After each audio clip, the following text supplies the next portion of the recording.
요한일서 3장 10절에서 12절까지의 말씀입니다. 우리 한 절씩 아닙니다.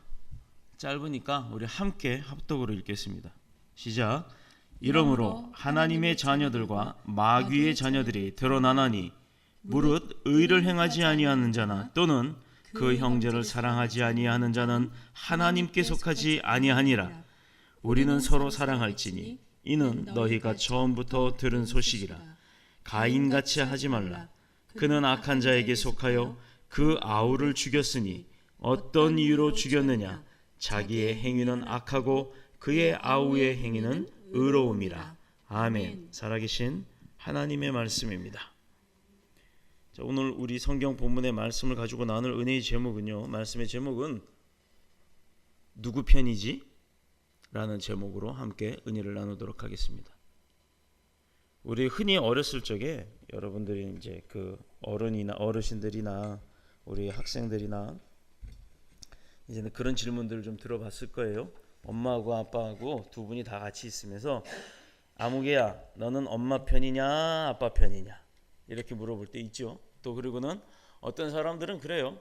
너는 엄마가 좋으냐 아빠가 좋으냐, 대체 누구 편에 들었냐, 누구 편이냐, 누구를 더 좋아하느냐, 이걸 물어보기도 합니다. 그럼 여러분들은 뭐라고 얘기하세요?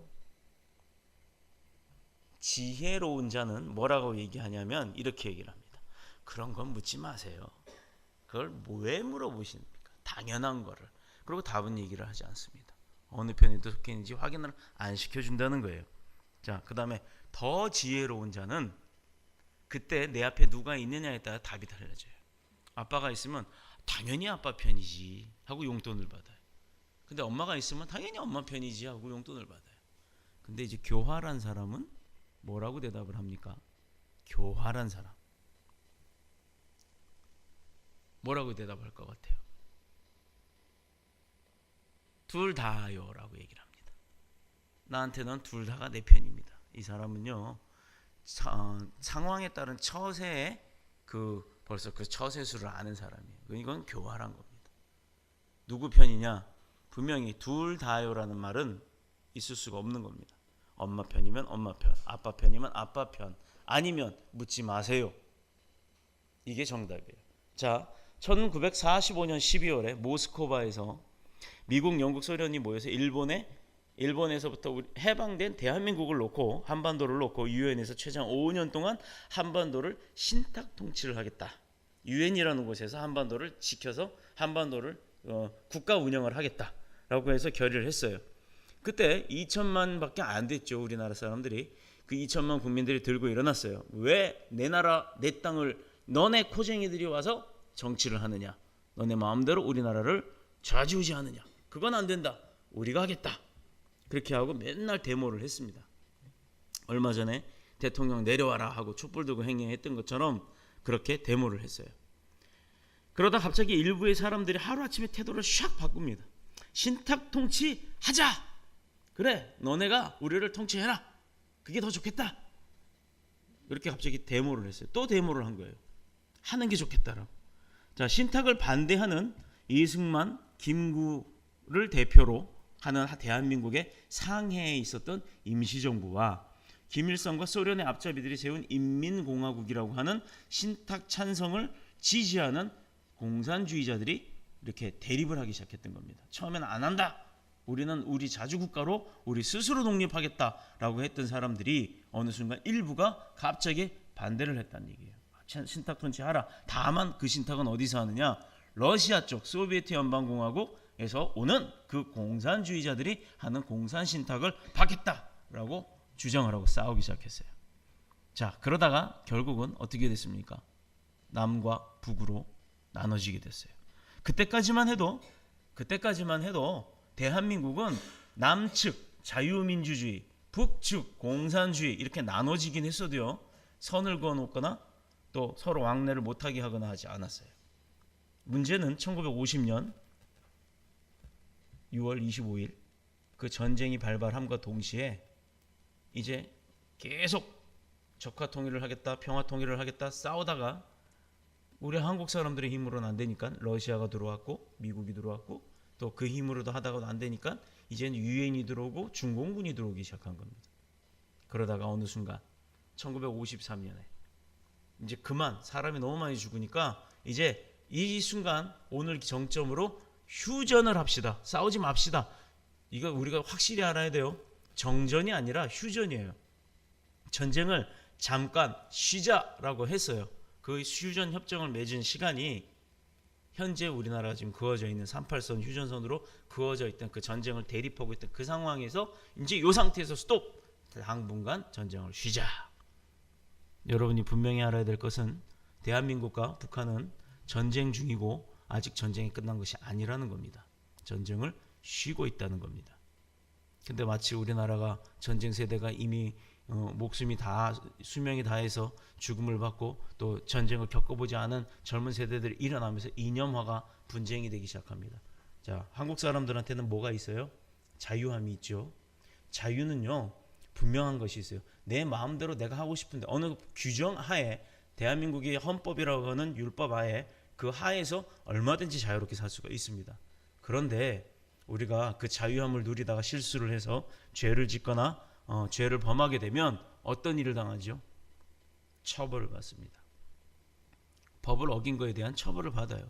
이것은 분명히 성경 가운데도 하나님이 예수 그리스도를 통해서 우리를 죄악 가운데, 굴레 가운데, 율법 가운데서 구원하시고 해방하셨어요. 그러면 우리에게는 뭐함이 있다? 자유함이 있다. 그럼 그 자유함 가운데 뭐가 있어야 된다고요? 책임지는 일이 있다라는 겁니다. 자유는요 방종이 아니에요. 마음대로 해라고 풀어놓는 게 아니에요. 우리 집에서 강아지를 키워보지만 그 집에서 맨날 키우던 강아지가요 이제 산책을 데리고 나갈 때 목줄을 하지 않으면 자기 멋대로 가버려요. 그러다가 우리 보호자 입장에서는 차에 치일 수도 있고 또 강아지를 잃어버릴 수도 있으니까 그 강아지를 꼭 목줄을 챙겨서 이렇게 어디로 먼저 가려고 그러면 툭툭 당겨서 가지 못하게 통제를 합니다. 근데 방종이라고 하는 것은 뭐냐면 그렇게 자유롭게 가려고 할 때 그 잡고 있던 목줄 뭔가 통제를 해야 되는 통제권을 딱 잘라버리는 거예요. 그러면 어떻게 되겠어요? 강아지가 뭐 신난다고 자기 가고 싶은 대로 막 뛰어가죠. 그러다 버스가 지나가다 치여서 죽고 또는 뭐 자전거에 치여서 부러지기도 하고 여러 가지 일들을 당하는 겁니다. 우리 인생 가운데 하나님이 우리에게 자유함을 주신 것은 믿음이라는 그 틀 안에서 주신 거예요. 그러나 그 믿음이란 틀을 벗어나 버리면 강아지가 차도로 뛰어들어서 자기가 가고 싶지만 그게 위험한 건지 모르고 간다는 얘기예요. 그렇게 사고사를 당할 수 있듯이 우리가 이 하나님의 믿음이라는 굴레를 벗어나게 되면 죄악의 틀에 범죄하게 되고 또 죄악의 틀에 묶임을 받고 우리가 기껏 하나님이 예수님을 보내서 십자가의 사건으로 우리를 죄악 가운데서 구원하셨음에도 불구하고 우리 스스로가 그 자유함을 너무 누리다 방종함이 돼버리면 결국은 죄악 가운데로 다시 찾아간다는 겁니다. 왜냐? 죄는 재밌거든요. 죄악은 즐겁거든요. 죄악은 행복하거든요. 우리 그런 말이 있어요. 입에 쓴 것은 약이요 입에 단 것은 독이다. 여러분 설탕 달죠? 우리 여기 학생들은 그거 좋아했을 거예요. 학교 앞에서 설탕 녹여가지고 그거 뭐지? 하얀 거 넣어가지고 달구나? 예. 그런 거 해갖고 이렇게 별도 찍어 먹고 뭐 달도 찍어 먹고 하잖아요. 그거 맛있죠? 그거 1년 365일 매일 학교 갔다 오면서 한 10개씩 사 먹어봐요. 1년도 안 돼서 이빨이 다 썩고 체중은 이만해지고 그리고 또 간도 나빠지고 더더욱이 제일 나빠지는 것은 콩팥이에요. 콩팥. 무가당이라고 하는 그 단맛이 나지만 설탕을 가하지 않은 그런 조미료들의 향신료들이 있습니다. 그런데 설탕이라고 하는 것은 입에 너무 달아요. 그래서 모든 음식에 설탕이 참 많이 들어가고 달달한 것을 좋아하는 사람들이 많은데 그 달달함이 내 혀와 내 뇌는 녹일지언정 내 뇌와 내 혀는 만족시킬지언정 내 간과 내 콩팥은 완전히 녹여서 없애버린다는 겁니다. 그렇기 때문에 사람들은 자꾸 그 단맛을 잊지 못하고 자꾸 찾아요. 우리 이 교회 여기 나가면 뒤에 주차장이 있는데 제가 보통 이제 거기다 차를 주차를 합니다만 주차를 딱 하고 있는데 내 눈에 뭐가 하나 딱 들어왔어요. 그래서 치워버릴까 하다가 그 지금 그대로 놔뒀는데 그 마약 하는 사람들이 쓰는 마약을 투약할 때 쓰는 주사기가 있어요. 앞에는 주황색, 이런 주황색이고 가느다란 주사기가 거기 옆에 하나 이렇게 얹어져 있더라고요. 이것은 뭐냐면 제가 뭐 형사 출신이어서 그런 얘기를 하는 게 아니라 밤중에 지나가다가 그 유혹에 못 이겨서 집도 아니고 구퉁이에 쭈그리고 앉아서 자기 손에다가 마약을 다시 투약하고 버리고 간 거예요. 그거 그대로 집어다가 지문 조회하면 누군지 나오죠. 바로 한번 그렇게 죄악 가운데 빠진 사람들은요, 빠져나오기가 어렵다는 거예요. 그렇게 이렇게 데모를 하면서 정권들이 어떻게 바뀌어갔냐면 지금의 50년이 60년이 지난 지금은요, 1998년 김대중 대통령에서 좌파 정권이 들어섰고 또 그때 좌익과 우익이 대결이 계속해서 지속적으로 재현이 돼요. 대한민국은 10년이 넘는 시간 동안 양극화가 되어서 우파니 좌파니, 결론은요, 우파가 됐든 좌파가 됐든 대한민국을 잘 키워나가면 되죠. 우파도 엉망으로 만들고 좌파도 엉망으로 만들어가면 뭐 하려고 그런 사람들이 정치 싸움을 하고 정치를 하려고 하는지 모르겠다는 이겁니다. 그렇다 그러면 여러분은 우파입니까? 좌파입니까? 어느 쪽에 속해 있어요? 정치 가운데는 솔직히 저도 그렇고요, 속하고 싶지가 않아요. 그렇다 그러면 그것은 세상의 이야기입니다. 좌익이냐 우익이냐 남한이냐 북한이냐 미국이냐 뭐 러시아냐 이런 거 중요할 수 있겠죠, 우리가 살아가는 세상 가운데. 그러나 지금 믿음의 백성인 저와 여러분은 세상에 그 문제에 신경 쓸 이유가 없다라는 겁니다. 왜? 모든 전쟁의 주권은 누구에게 있다? 하나님께 있기 때문이에요. 즉 우리 삶의 주관도 하나님 앞에 있다는 겁니다. 하나님이 우리를 죽이시고 살리시고 다 하는 거예요. 역사가 50년씩이나 후퇴시키고 했다는 이런 이념 전쟁 가운데 살면 우리가 그런 세상의 것에 신경 쓸 것이 아니라 과연 영적인 세계에 들어서 있는 우리의 삶이 어떤 영적에 속해야 하느냐, 이것이 중요하다는 겁니다. 더더욱이 그것은 영적 세계에 있어서 좌파냐 우파냐 나눠져 있을 때 우리는 위냐 아래냐 좌파냐 우냐 이거 분명히 따져야 될 줄을 믿습니다. 영적 소속의 갈등과 분쟁이 분명히 우리 가운데 있다라는 거예요. 우리 그거 많이 보잖아요. 영화 같은 거 보면 어떤 아이가 돈을 1,000원을 딱 주웠어요. 이 1,000원을 가지고 맛있는 아까 그거 뭐 달구나 그거를 사 먹을까? 아니면 주인을 찾아주려고 경찰서에 갖다 줄까? 이걸 고민할 때 여기서 사탄이 탁 나와서 야 그거 누구 건지도 모르잖아. 그거 뭐하러 1,000원밖에 안 되는 거 갖다 주냐? 그냥 그 사탕 사 먹자. 이렇게 할 때 사탄이 샥 나왔다가 또 아니야 하고 또 천사가 날개 달고 나와서 그러죠. 그거 잊어버린 사람 분명히 주인이 있는 거야. 너가 그렇게 하면 안 되지. 믿음의 백성이 야 1,000원밖에 안 되지만 그것도 주인 찾아주는 게 좋지 않겠냐. 그거 하나님이 더 기뻐하신다. 그렇게 하는 거 많이 봤을 거예요. 전사가 나오고 사탄이 나오고. 분명히 남자가 있으면 여자가 있죠. 낮이 있으면 밤이 있죠. 또 짠 게 있으면 싱거운 게 있죠. 매운 게 있으면 뭐 달달한 게 있죠. 또 뭐가 있을까요? 손이 있으면 발이 있고 귀가 있으면 눈이 있고 뭐든지 대칭이 되는 것이 있어요. 미술을 하는 사람들한테는 그런 이야기가 있어요. 보색 대비라. 보색이라는 것은 뭐냐면 정반대의 색이라고 해요. 흰색은 반대가 검정색이에요. 빨강색의 반대가 뭔지 아세요? 응? 녹색입니다. 파란색인 줄 알았는데 파랑이 아니더라고요. 그건 이념 전쟁에서 빨강 파랑으로 나누는 거고 실제로는 빨강은 반대가 녹색이라고 해요. 자, 그렇게 분명히 반대가 있어요. 그럼 영적 세계에서는 아까 얘기했듯이 천사가 있으면 사탄이 있다. 그러면 여러분은 어느 쪽 편이에요? 누구 편이에요, 여러분? 여러분은 하나님 편에 있겠습니까? 아니면 대마왕이라고 하는 루시퍼의 편에 있겠습니까? 하나님 편에 있어야죠. 왜냐? 더 강한 자. 우리가 흔히 알고 있는 사탄의 대마왕이라고 하는 그 루시퍼는요, 원래 하나님을 보필하던 천사들 중에 제일 높았던 천사장이에요. 음악을 담당했던. 그가 어느 날 하나님 편에 측근에서 최측근, 뭐 저 박근혜 대통령 옆에 최순실 그런 식으로 권력자 옆에 붙어서 자기가 권력자인 줄 안 거예요. 왜? 그 사람이 권력자 옆에 항상 붙어 있으니 누가 봐도 그 사람에게 뭘 하는 걸 안 할 수가 없잖아요. 다 시키는 대로 들어줘요. 그러다 보니 루시퍼가 교만해졌습니다. 자기가 하나님이 아닌데 하나님처럼 하다가 나중엔 하나님인 줄 안다는 거예요. 그게 권력자, 능력자, 하나님 옆에 있던 천사장 루시퍼의 방종이었어요. 하나님의 힘을 입어서 자기가 했던 그 모든 일들이 하나님 때문에 가능했던 것인데도 불구하고 자기가 말할 때마다 다 되니까 마치 자기가 그 능력이 있는 걸로 하다 보니까 자기가 그런 줄 알고 착각을 하더라 이겁니다. 10원을 집어와서 엄마 주머니에서 10원을 몰래 꺼내다가 사탕 사 먹던 녀석이 중학생 돼서 100원, 고등학생 돼서 1000원, 대학생 돼서 10,000원, 성인이 돼선 10만 원 이렇게 꺼내다 쓴다 칩시다.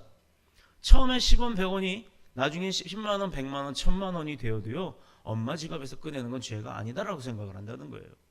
한 번, 두 번의 습관이 그래서 중요한 거예요. 한 번, 두 번 습관이 3번, 4번이 되었을 때 그것이 당연한 것이 아니라 최소한 내가 이게 죄 짓는 것이다라는 것은 깨닫고 살아야 될 줄로 믿습니다. 10절에 보면 하나님의 자녀들과 마귀의 자녀들이라고 표현이 되어 있어요. 바로 그겁니다. 다른 표현으로는요. 하나님께 속한 자와 하나님께 속하지 아니한 자라고 표현을 합니다. 저는요. 사탄의 자식아, 마귀의 자식아 이렇게 안 해요. 절대. 왜? 그도 하나님의 귀중한 피조물이기 때문입니다. 그래서 저는요. 어떻게 표현을 하냐면 누가 죄 가운데 있고 누가 뭐 이렇게 아이고 이 사탄에 사로잡힌 녀석아 이렇게 절대 저주하지 않습니다. 다만 어떻게 표현을 하느냐? 하나님 편에 서지 않은 자라고 표현을 합니다. 교회 출석한다고 해서 다 하나님의 자녀는 분명 아닙니다. 예수님의 제자들 중에도 마귀의 자식이었던 가롯 유다가 있었고 또 예수님도 비유를 통해서 이같이 밭에서 곡식과 가라지를 함께 자라지만 곡식과 가라지를 분명히 걸러내시겠다라고 말씀을 하셨기 때문입니다. 먼저 마귀는 어떤 존재냐? 마귀가 여러분들에게 도움을 줄까요? 사탄이? 그렇게 도움을 주는 것처럼 보이죠. 보입니다. 마치 능력이 있는 것처럼 보입니다. 그러나 우리가 믿지 말아야 될 건 있어요. 사탄은 하나님으로부터 쫓겨남을 당한 사람이에요. 또 쫓겨남을 당한 존재예요. 사단은요. 하나님 옆에 있었지만 하나님이 저주하여서 천국에서부터 내쫓아버린 존재라는 겁니다. 만약에 하나님보다 더 센 능력을 갖고 있다 그러면 사탄이 결코 쫓아난다고 해서 나가지 않았겠죠. 대목이든가 그 자리를 차지했든가 대물 쿠데타를 일으켰든가 했겠지. 거기서 나가란다고 나갔겠습니까? 감히 범접할 수 없는 능력자였기 때문에 하나님 그분의 말씀을 안 들을 수가 없다라는 거예요. 그런데 우리는 그런 능력이 없잖아요. 그러니 우리가 자꾸 사탄의 유혹에 넘어가게 되는 겁니다. 그게 잘못된 것은 아니에요. 물론 한 번, 두 번 넘어간 걸 계속 당연히 넘어가도 되겠지. 회개하면 되니까 라는 생각을 하고 두 번, 세 번 반복된 죄를 저지르는 것 이것이 잘못된 겁니다.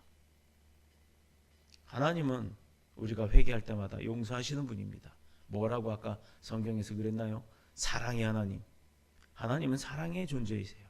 우리를 사랑하시기 때문에 우리가 어떤 죄를 짓고 어떻게 반복적인 죄를 짓는다 할지라도 우리가 그 죄를 깨닫고 회개하면 용서해 주십니다. 이따가 예배 끝나고 하세요. 그러나 중요한 것이 있어요. 질문과 회개와 그 다음에 후회는 다르다라는 거예요. 회개는 무엇이냐면 한 번 내가 잘못한 것을 알았다 그러면 두 번 하지 않으려고 노력을 하는 거예요. 반복치 않으려고. 그러나 후회는요. 내가 매번 죄를 짓고 이랬으면 안 돼. 이거 참 잘못된 건데. 회개하고 용서를 받습니다. 그리고 또 해요. 또 회개하면 되지. 이거는요. 진정한 회개가 아니라 후회라는 거예요. 반복적인 것은. 다만 중요한 것은 어떤 게 되었든지 간에 주님 앞에 나왔을 때는 항상 반복적인 것을 내가 의도적으로 하지 않으려고 하는 그 노력이 있어야 한다는 겁니다. 먼저 마귀는 어떤 존재냐? 그에 속한 자녀들을 어떻게 다루느냐? 사탕을 준다는 거예요. 설탕을 주고 그가 몸이 상하는 것을 지켜본다는 겁니다. 마귀란 헬라어로 디아볼로스라고 해요. 그리고 영어로는 데이블이라고 합니다. 데이블. 그래서 스스로 범죄하여 타락한 자라고 표현을 하는데 또한 다른 표현으로는 어떤 것이 있냐면 유혹하는 자, 살인하는 자, 거짓말의 아비, 대적하는 자, 또 참소하는 자 등의 의미를 가지고 있다는 거예요. 과연 디아볼로스라고 하는 그 이름 그대로 인격과 행동을 인격과 행동이 바로 그런 인격이죠. 그러니까 좋은 것처럼 보이지만 실제로 좋지 않은 것. 앞으로는 양면성을 가진 거예요. 앞으로는 잘하는 것 같지만 사실 뒤에서는 잘하지 못하는 것. 그것을 바로 그런 행동과 존재성을 가진 것을 바로 우리는 마귀나 사탄이라고 표현을 하는 겁니다. 예수님 옆에서는 정말 추종자예요. 되게 순종하는 자였어요. 그러나 예수님이 아닌 하나님이 아닌 다른 존재에게서는 왕같이 군림을 하려고 했던 것이 천사장 루시퍼였습니다. 사탄은요 예수님을 세 가지로 시험을 해서 넘어뜨리려고 했었어요. 마태복음 4장 1절에서 11절까지의 말씀에 나오잖아요. 사탄은 에덴 동산에서 아담과 하와를 유혹해서 선악과를 먹게 했죠. 그래서 온 인류의 죄를 최초로 짓게 하고 그걸 다 뒤집으시게 만들어놨어요. 자, 지금도 우는 사자처럼 두루 다니면서 삼킬 자를 찾는다라고 베드로전서 5장 8절에는 이야기하고 있습니다. 마귀는 믿음의 사람 다윗을 격동하게 하여서 하나님을 기뻐하시지 아니하는, 하나님께서 기뻐하지 않는 일을 하게 했다는 거예요. 다윗이 어떤 사람이었어요? 바지가 벗겨질 정도로 주님 만나는 것, 창피한 것도 무릅쓰고 주님 만나는 것을 즐겨하며 기뻐했던, 영광 돌렸던, 찬양하는 왕이었습니다. 그러나 그가 말세 때는 어떻게 됐어요? 마지막 때는 범죄함을 저질렀잖아요. 하나님이 기뻐하지 아니하는 간음을 하였던 겁니다. 곧 자기 백성의 숫자를 계수함으로 인해서 하나님이 진노를 사게 되었고 또 그 결과 온 이스라엘 땅 가운데 재앙이 임하게 됐어요. 까닭없이 의로운 욥으로 까닭없이 욥이 고난을 받게 된 것도 있었고, 마귀는 지금도 교만하게 하여서 낙심케 하고 분노케 하고 또 분쟁하게 하고, 그래서 살인을 저지르거나 미워하게 하는, 거짓말하게 하는 그런 역사를 지금도 하고 있다는 겁니다. 우리들 삶 가운데서 말씀을 깨닫지 못하게 하고 절제하지 못하게 하고 잠자는 사이에 가라지를 살살살살 뿌리고 다닌다는 겁니다. 결국은 그렇게 해서 우리를 하나님으로부터 멀어지게 만든다는 거예요. 자, 마귀에게 속한 하나님의 마귀의 자녀들은 어떤 사람들이냐? 즉 하나님 편에 서지 않은 자. 자, 10절에 봅니다. 의를 행치 아니하는 자. 더 정확하게 말하면 의가 무엇인지 알고도 행하지 않는 자들이라는 얘기예요. 즉 불순종하는 자. 또한 그 형제를 사랑하지 아니하는 자. 이것도 하나님의 사랑과 그 은혜를 입어 사랑의 능력 가운데 그것이 있음에도 불구하고 그 사랑의 행위를 행하지 않는 자라는 얘기예요. 이유가 뭐냐? 12절에 보면 답이 나옵니다. 12절에 뭐라고 돼 있어요? 12절. 하나님 앞에 속하지 않은 자, 즉 악한 자에게 속하였기 때문이에요. 사람에게 중요한 건 많죠. 소속만큼도 중요한 것, 소속도 굉장히 중요한 것 중에 하나예요. 내가 어디에 소속했냐. 자, 우리 유나는 어디에 속해 있나? 유나는 속한 데가 어디에 있어? 또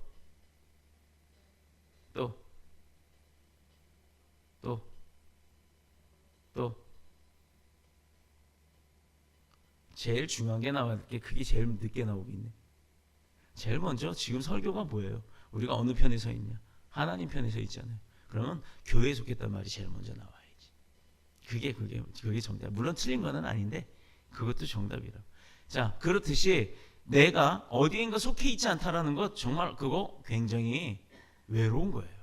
가족에게도 속해 있지 않고 나라에도 속해 있지 않고 내가 어느 직장에도 속해 있지 않고 학교에도 속해 있지 않다 그러면 대체 나의 소속은 무엇인가? 그 많은 사람들이 아침만 되면 9시, 8시까지, 9시까지 막 일하러 왔다 갔다 하는데 아침에 떡하니 버스 정류장에 서가지고 그 많은 사람들 쳐다보면서 나 어디로 가지? 이런 생각하고 있다 그러면 생각해봐요. 내가 소속이 없으면 갈 곳도 없고 할 것도 없다는 얘기예요. 이게 무슨 어려움 가운데 있겠습니까? 우리 여기 이용규 씨께서는 지금 버스 운전을 하고 계시는데 출근하러 운전할 일이 있잖아요. 그런데 그 일을 만약에 그만뒀다 그러면 갈 데가 없잖아요. 아침에 일할 시간에 일어나서 몸은 움직이고 있는데 갈 곳이 없다. 또 예배 시간이 되어서 가기는 가야 되는데 갈 교회가 없다. 이게 얼마나 불행한 일인지 모릅니다. 사람에게 중요한 건 많지만 그렇게 그만큼 소속이 중요하다는 거예요. 방글라데시에 가면요, 방글라데시 수도가 다카라고 하는 곳인데, 다카에서 태어난 사람과 미국 뉴욕에서 태어난 사람에게는요 모든 것이 엄청난 차이가 있다는 거예요. 자, 방글라데시 사람과 이야기를 해보니까 알고 경험하는 것이 그 대도시 방글라데시의 수도인 다카의 수준을 넘어가지는 않더라 이 말이에요. 그 다카에는 예를 들어 지하철이 없어요. 이는 한국에 와서 노동자로 와갖고 일을 하면서 한국에 와서 지하철을 처음 본 거예요. 아니 어떻게 기차가 땅속으로 다니지? 이 사람은 그게 정말 신기한 겁니다. 그런데 미국은 어떻습니까? 미국 뉴욕에서 태어난 사람은요, 보스턴과 맨하탄 사이 지하로 가는 바다예요, 바다. 그 바다 속을 지하로 열차가 다녀요, 물속을. 그것도 바다가 다 보여요. 가보신 분은 알 겁니다. 이렇듯이 뉴욕에 태어난 사람은 바닷속도 지하철 타고 다니는데, 다카에서 방글라데시에 태어난 사람은 지하철은커녕 마차밖에 모르더라 이 말입니다. 한국의 경우도요, 북한에서 태어난 사람하고 비교해 보면요, 북한 사람들이요 핸드폰이 뭔지 태블릿 PC가 뭔지 전혀 몰라요. 그런데 세계에서 지금 핸드폰 제일 잘 만드는 나라가 어디예요? 대한민국이에요. 대한민국. 미국의 애플이 1위라고요? 아니요. 우리나라가 1위입니다. 자, 마귀와 마귀에게 속한 자들을 가장 잘 표현한 말씀이 여기 있어요. 요한복음 8장 44절에 보면, 너희는 너희 아비 마귀에게 났으니 너희 아비의 욕심을 너희도 행하고자 하느니라. 저는 처음부터 살인하는 자요, 진리가 그 속에 없으므로 진리에 서지 못하고 거짓을 말할 때마다 제 것으로 말하나니 이는 저가 거짓말쟁이요 거짓의 아비가 되었음이라 하는 이 말씀이 있어요. 오늘 본문에 가인이 아우를 죽였다고 합니다. 왜 죽였어요? 그랬더니 누가 그래요, 목사님 제가 안 죽였어요. 자, 가인이라는 형과 아벨이라는 동생이 있었어요. 왜 죽였냐? 가인은 굉장히 멋진 제단을 만들고 멋있는 제물들, 깨끗한 양들, 이런 아주 휘황찬란한 제사상을 딱 차려놓고 하나님 앞에 제사를 드렸습니다. 근데 하나님이 이렇게 쳐다보고, 아유 그래 가인아, 참 너 나를 위해서 제사상을 정말 근사하게 만들었구나. 야, 넌 참 순종하는 종이구나. 칭찬을 딱 해주셨으면 좋았는데 안 했다는 거예요. 근데 동생 아벨은요, 재물을 가진 것도 없어요. 돈도 없어요. 그래서 돌 제단을 쌓아놓고 거기서 속된 말로 우리나라 말로 물 한 잔 떠놓고 제사를 드렸던 겁니다. 근데 하나님은요, 그렇게 형편없고 볼품없던 제사상인 아벨의 제사상을 보고 그걸 기쁘게 받으셨어요. 그 모습을 형 가인이 보더니 열이 난 겁니다. 아니 나는 이렇게 열심히 했는데도 불구하고 내 제사상은 하나님이 받지 않고 왜 아벨의 제사상만 받으셨나 하고 승질이 난 거예요. 그런데 하나님 앞에 대적은 못하죠. 그러니 형 가인이 어떻게 했습니까? 아무도 보이지 않는 거라 믿었던 곳에 데리고 가서 아벨 동생을 돌로 쳐서 죽여버립니다. 그가 아우를 죽일 수밖에 없었던 필연적 이유가 본문에 나와요. 본문에 어찐 연고로 죽였느냐? 라고 하나님이 물어봅니다. 뭐 때문에 죽였냐 이거예요. 하나님이 질책을 하는 거예요. 너 왜 네 동생을 죽였냐? 다시 말해서 아우를 죽일 수밖에 없었던 이유가 뭔가? 그리고 그 답을 말하기를, 자기의 행위는 악하고 아우의 행위는 의롭기 때문이다 라고 이야기를 해요. 자기 스스로는 악한 일을 했고 아우는 죽었지만 그 아우는 의로운 일을 했기 때문이다. 자, 같은 형제가 하나는 악하고 하나는 선하다고 했습니다. 악하고 선하고. 자, 근본적인 이유는 저는 악한 자에게 속하였기 때문이에요. 그 아벨은 하나님 편에 서지 않았다는 겁니다. 즉 하나님 편에 서지 않은 자가 하나님 앞에 거룩한 척을 하니 거룩함을 받으시겠어요? 못 받죠. 하나님이 그걸 아시거든요. 하나님이 모르는 분이 아니잖아요. 내 마음속에 지금 어떤 마음가짐을 갖고 사는지.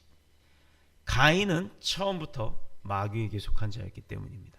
그래서 마귀가 원했던 살인을 저지른 거예요. 자, 이 사실의 이해가 잘 안 간다 그러면 야곱과 에서의 이야기를 한번 찾아보시면 이해가 될 겁니다. 내가 야곱은 사랑하고 에서는 미워하였다. 로마서 9장 1절의 말씀이에요. 13절의 말씀에도 있고. 자, 야곱은 하나님께 속한 자요, 에서는 하나님이 버린 자라는 얘기입니다. 그러므로 에서의 행위가 악할 수밖에 없죠. 하나님의 사랑을 입은 야곱을 미워할 수밖에 없는 거예요. 질투예요, 질투. 한마디로 내 형제인데 누가 잘 되면 어떻고 누가 못 되면 마음이 아파야죠. 그런데 나는 잘 되고 내 형제들은 다 못 되기를 바라는 그 악랄한 사탄의 심보가 들어있다라는 거예요. 사람에게는요 5장 6보라고 하는 장기가 있어요. 보라고 하는 건 뭐냐면 주머니를 의미해요. 주머니. 심장도 피가 담겨지는 주머니죠. 심장. 그 다음에 위도 우리가 밥을 먹으면 위가 이제 음식이 담기는 주머니예요. 또 오줌보도 소변이 담겨지는 주머니예요. 이런 식으로 사람 몸에는 5장, 5개의 장과 6개의 보가 있습니다. 그런데 사탄에게 속한 사람은 보가 하나가 더 있어요. 얼른 그걸 찾아봐야 돼요. 심술보. 네. 나에게 다른 사람에게는 없는 심술보가 있다. 그럼 그것은요 사탄에게 속한 자입니다. 그래서 그런 부분들은 우리가 중요시 여기고 또 그런 부분들은 철저하게 우리가 가려내는 그 믿음이 있어야 되는 거예요. 본문에 죽었다라는 말씀은 에스팍센이라고 하는 뜻으로 죽이다, 도살하다, 또 목을 잘라내다라는 의미가 있어요. 동생을 죽여도 그냥 죽인 것이 아니라 에스팍스, 아주 잔인하게 죽여버렸다는 거예요. 짐승 잡듯이 아주 잔인하게 막 갈갈이 찢어서 죽였다는 얘기예요. 이거는 질투와 살인은 어떻게 보면 동일한 의미가 있다라는 겁니다. 성경적 분석으로는 질투는 그래서 살인하는 것과 같을 만큼 아주 하나님이 나쁘게 보신다는 거예요. 그래서 형제지간에 질투하면 안 되는 거예요. 더더욱이 그것뿐만 아니라 내가 속해 있는 그 소속되어 있는 직장, 회사, 학교, 가정에서도 질투를 하면 안 된다라는 겁니다. 그것은 하나님이 싫어하시니까. 사탄이 교회를 파괴하고 우리의 믿음을 무너뜨리기 위해서 심각한 죄를 동원하는데 그 중에 제일 먼저 오는 게 섭섭이 마귀예요. 섭섭이. 뭔가가 하나님이 나한테 섭섭이를 보내시지는 않아요. 그런데 뭐 누구 권사님 때문에, 누구 집사님 때문에, 아니면 누구 형제 때문에 내가 섭섭해가지고 그 섭섭함 때문에 내 섭섭함을 알아주지 않는다고 해서 질투가 생기고 또 분쟁이 생기고 그러다 보면 그 질투 가운데 교만이 생겨서 그것을 막 다 흔들어 놓으려고 하는 그런 일들이 벌어지는 겁니다. 이것은 하나님 앞에서 결과에 아주 작은 질투이지만 그 작은 질투가 결국에는 하나님 앞에서는 죄가 된다는 얘기예요. 이것은 믿음의 공동체를 파괴하는 세균과 같은 그런 역할을 한다는 겁니다. 여러분 세균 보여요? 안 보이죠? 여기도 앉아서 지금 감기 때문에 기침을 콜록콜록 하는데 그 기침을 콜록콜록 할 때 보면 세균 덩어리가 막 나오는 게 보이나요? 이따만한 세균, 이따만한 세균. 안 보이죠? 요만해. 눈에 보이지도 않아요. 그러나 눈에 보이지도 않는 그 세균이 나를 아프게 하고 나를 힘들게 한다는 겁니다. 병들게 한다는 겁니다. 마찬가지예요. 우리 영적 세계에서도 아니 육적 세계에서도 마찬가지예요. 이 질투라고 하는 이 작은 감정이 사실 나도 병들게 하고 나뿐만 아니라 타인도 내 상대도 병들게 한다라는 겁니다. 우리의 인격, 우리의 삶과 습관 그리고 사상은요 내가 어디에 속해 있느냐에 따라 달라진다는 거예요. 내가 공산주의 국가인 북한에 가서 살면 북한에 물들게 돼 있고 내가 자유민주주의 국가인 남한에 와서 살게 되면 남한에 물들게 되어 있는 거예요. 자, 지금 우리 가끔 보면은 북한 사람들이 한국에 와서 살 때 보면 그 사람들이 북한 사람 티가 나나요? 전혀 안 나요. 말 안 하고 가만히 서 있으면 이 사람이 북한 사람인지 한국 사람인지 구분이 안 가요. 그러나 입을 열어보면 북한 말을 쓰잖아요. 그렇듯이 그 북한 사람들이 한국에 와서 한국 사람화 되기 때문입니다. 자기가 속해 있는 곳, 그곳에 영향을 받는 것. 그래서 우리가 가인이나 에서처럼 사탄에게 속한 자가 아니라 하나님께 속한 거룩한 축복받는 은혜로운 사랑이 넘치는 하나님의 자녀인 것을 감사하시기를 축복합니다. 그렇다면 하나님께 속한 자의 특징이 무엇일까? 자, 저와 여러분은 다 하나님 앞에 속한 자예요. 맞죠? 아멘. 그러면 이제 내가 또 여러분이 하나님 앞에 속했으니까 우리의 삶 가운데 우리 모습에서 어떤 하나님의 자녀의 특징이 드러나야 되냐? 몇 가지 이야기를 합니다. 첫 번째, 9절에 보니까 죄를 짓지 아니한다 라고 돼 있어요. 여기 죄 짓는단 말은 전혀 죄가 없는 그런 상태가 아니에요. 나는 이제 죄 하나도 안 지니까 깨끗해. 어떤 그런 사람이 있겠어요? 대한민국의 판사들요, 신호 위반 다 하고 승질나면 욕하고 다 해요. 그런 사람들도 죄는 짓습니다. 죄 안 짓는다는 건 그거는 거짓말이에요. 사람이 어떻게 죄를 안 질 수가 있겠어요? 우리가 살면서 죄의 유혹으로 말미암아 때때로 넘어지거나 쓰러지거나 또 무릎이 까지거나 실패할 때가 있어요. 그러나 그게 습관이 되면 안 된다는 거예요. 아까처럼 그 후회가 되면 안 되고 회개가 돼야 된다는 거예요. 한번 나를 넘어지게 한 죄인, 그게 뭐냐? 길 가는데 돌불에 걸려서 넘어졌다. 그거 그냥 놔에 두고 가버려요. 나하고 상관없다. 이제 안 넘어지면 되지 하고. 그러나 그 돌불에 다른 사람이 또 넘어지잖아요. 그럴 걸 생각해서 내가 넘어져 보니까 아프단 말이에요. 그러니 가던 길 멈추고 그걸 파내고 돌을 안전한 곳에 버리고 그러고 가는 것, 그게 바로 타인을 배려하는 예수님의 마음, 사랑을 가진 자의 행위인 줄로 믿습니다. 우리가 살면서 죄의 유혹으로 넘어진다 하더라도 습관이 되지 아니하고 강력하게 저항하고 내 스스로가 죄짓지 아니하려고 거부하는 것, 이것이 두 번 나를 넘어뜨리게 하지 않으려고 하는 나의 노력이라는 거예요. 하나님은 그걸 보신다는 겁니다. 그걸.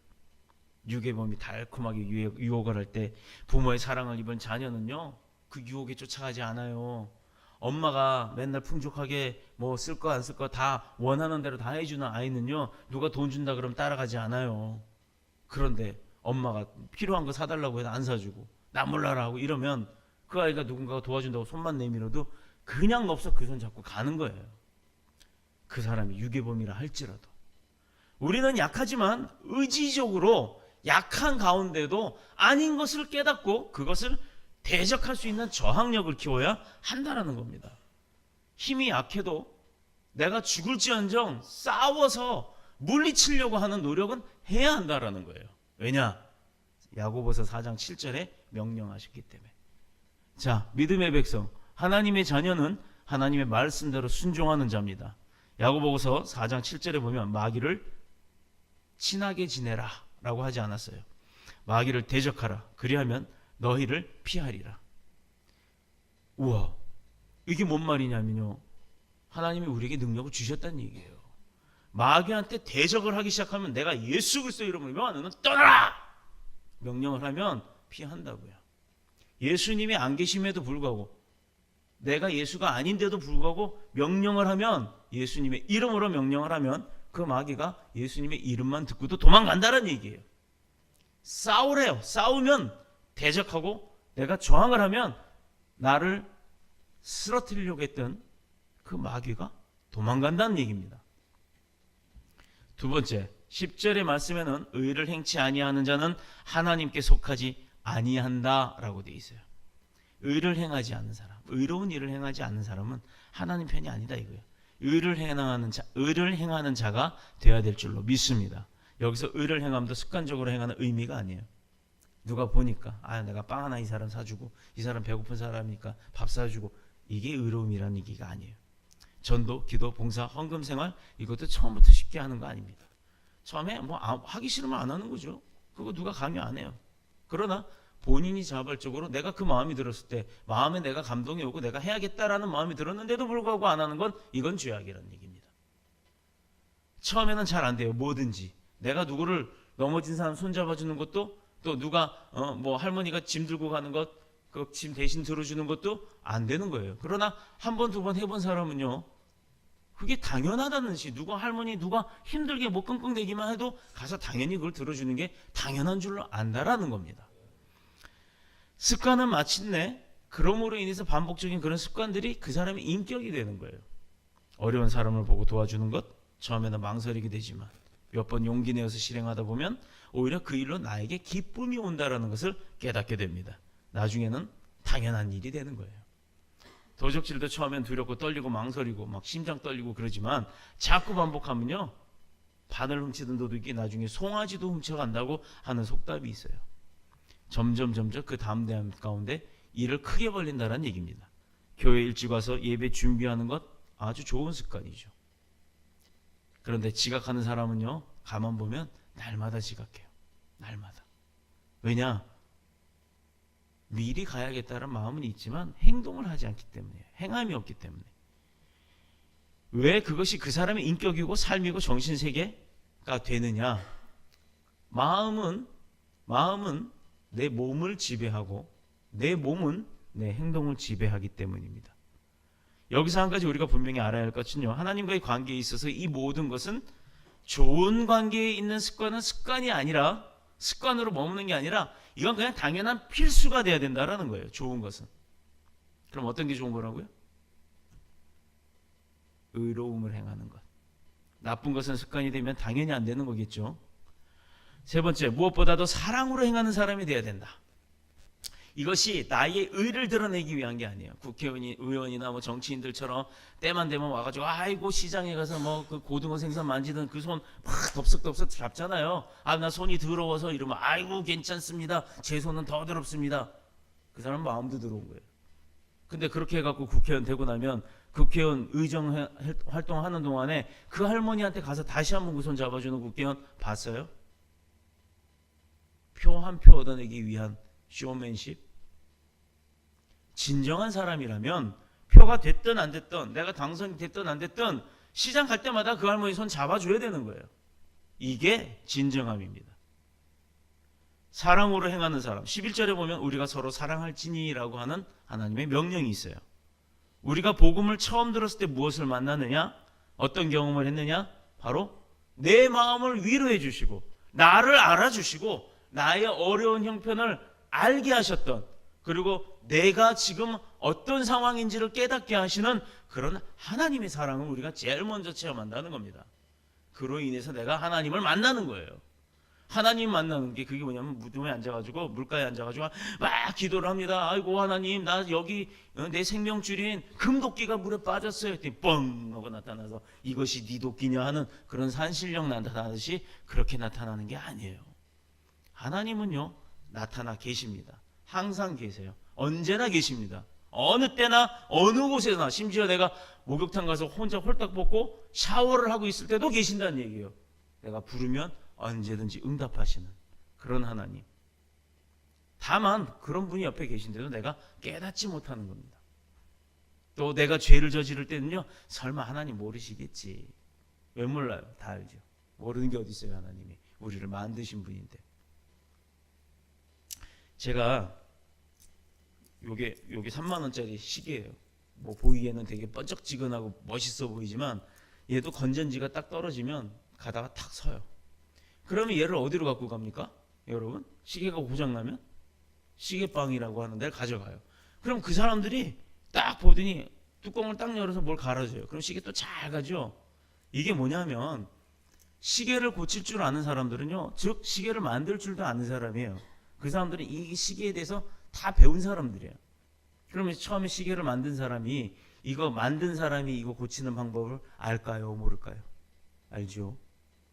자기가 만들었으니까 알죠. 자동차도 만든 사람이 자기가 고치잖아요. 그 고치는 걸 여러 사람들한테 알려준 거고 그 정비사들이 차를 고치는 겁니다.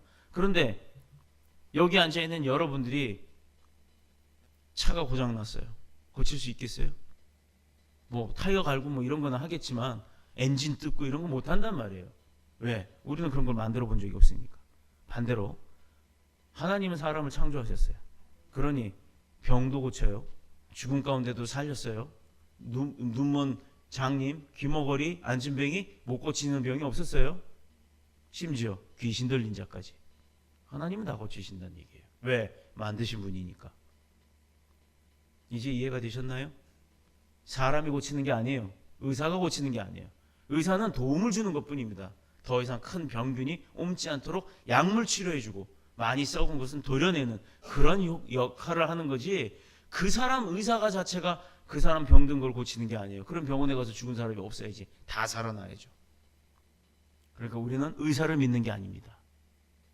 병원에 가서 치료를 받을 때도 하나님, 이 의사의 손을 통해서 나를 정확하게 진단케 하시고 정확하게 치료하게 도와주옵소서. 하나님 앞에 의지를 하는 거예요. 그러면 저희 어머니처럼 병원에서 배를 열고 이분은 못 사십니다. 3주도 못 삽니다. 3개월도 아니에요. 3주 1도 못 삽니다. 도로 덮으시다 아드님이 들어와서 보고 확인하고 이거 결정하세요.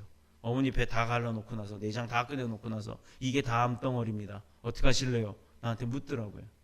그래서 어떻게 합니까? 그럼 이거 다 도려내면 어떡합니까? 내장 보다시피 내장 다 드러내면 마취겜과 동시에 사망입니다. 그래요. 덮읍시다. 덮어주세요. 그럼 얼마나 사실까요? 난 최소한 3개월에서 6개월 사실 줄 알았어요. 이별할 시간은 둬야 되잖아. 근데 그게 아니라 3주도 어렵습니다. 제가 처음 땅바닥을 치면서 주저앉아서 어머니 살려달라고 울면서 기도를 해봤어요. 그런데 제가 이 얘기 왜 했을까요? 하나님이 들어주셨을까요? 안 들어주셨을까요? 들어주셨습니다. 어머니가 약물의 반응이 일어나고 암세포가 점점 줄고 병원에서 물론 1년 넘게 계셨어요. 병원에 입원해서 6개월 통원치료 15일씩 한번 항암 치료하고 15일 있다 또 들어가고 수십 번 반복하면서 1년 만에 암덩어리가 줄어들어서 내장 다 드러내야 된다고 했던 어머니가 자궁 하나만 달랑 드러냈어요. 그리고 병원에서 5년 정도 관찰을 하다가 병원에서 이제는 뭐라 그러냐면 오지 마세요. 완치됐습니다. 그리고 우리 어머니 이름 김자, 점자, 이자 1933년 9월 1일생 3월 1일생 김자, 점자, 이자 의학계 보고된 사람이에요. 일본, 영국 또 그리고 미국에서도 의학 박사들이 와서 확인하고 갔어요. 네이처 블레이드인가 하는 그 의학 잡지에도 올라가신 분이에요. 10만 명 중에 1명꼴로 100% 사망에 이르는 자궁 육종이라는 질병이 완치가 된 첫 케이스입니다. 이게 하나님이 하신 거예요. 저희 어머니 그렇게 살다가 노환으로 돌아가셨습니다.